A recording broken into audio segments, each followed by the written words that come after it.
The Silk Road, the history and legacy of the trade routes that connected Europe and Asia. Written by Charles River Editors, narrated by Dan Gallagher. Introduction. Sometimes the journey arises out of hope and instinct, the heady conviction as your finger travels across the map. Yes, here and here and here. There are the nerve ends of the world. Colin Thubron. The story of the Silk Road has been a popular topic amongst tourists, academics, economists, state parties, and daydreaming children for many centuries. In many ways, the Silk Road can be seen everywhere, and it has existed for as long as people have traveled across Eurasia.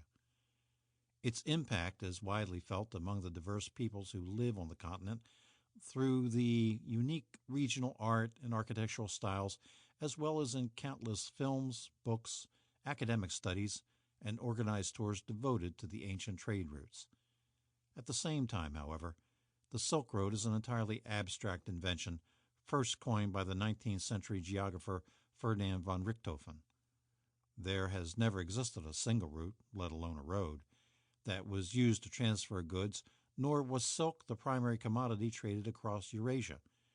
Instead, the Silk Road is more a multi-layered narrative about the rise and fall of nomadic confederacies and sedentary societies, the consolidation and dissolution of kingdoms and empires, the exchange of commodities and fine crafts, and the transfer and mixture of ideas, religions, technology, science, art, architectural myths, and legends. It is a story that is relevant for the present-day countries through which this exchange once took place, as they lay claim to the artifacts, heritage sites, and symbolic meaning of the Silk Road for political and economic purposes and to build their national identity. For these reasons, the Silk Road can be viewed not as a clearly demarked thing in a linear history, but a set of attitudes and relationships with the past by particular people at a particular time for particular reasons. Certain parts of the Silk Road's past are better studied and known, according to modern society's current principles of values and knowledge, but there is so much that remains to be discovered, either buried in the sands of the Taklamakan, in a dusty museum warehouse, or hidden in some long-forgotten archive. Regardless, no matter how much new information is discovered, the Silk Road still manages to conjure up romantic images of legendary figures, great networks of trade routes, and the human spirit of exploration into the unknown. The Silk Road, the history and legacy of the trade routes that connected Europe and Asia, examines the crucial trade links between East and West and the important cultural effects it had over the centuries.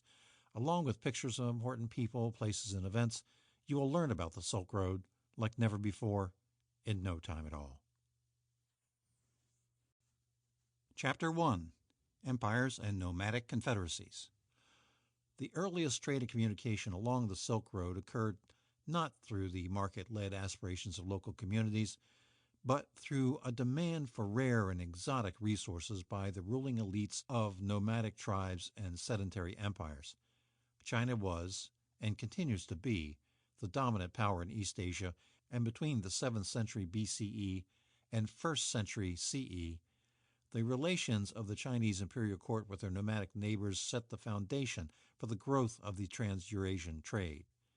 It is important to set some boundaries when it comes to talking about something as enormous and diverse as the Silk Road. Geographically, it existed in the large stretch of Eurasia between China and the Mediterranean, with a network of trade routes across the diverse regions of present-day China, Central Asia, Afghanistan, Iran, India, Russia, the Arabian Peninsula, and the Levant. Mountain ranges, deserts, seas, and steppe all influence the growth of corridors of movement.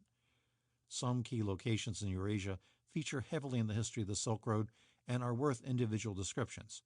Most westward trade from China passed through the Hexi Corridor, a chain of oases passing through the Gansu province in present-day China, flanked by the Gobi Desert and Tian Mountains.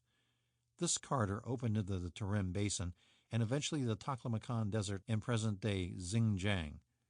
Located north of the Tibetan Plateau, in between the Kunlun and Tian mountain ranges, this enormous desert contained a limited number of oases around which powerful cities and kingdoms would grow. Travelers would Sample complete.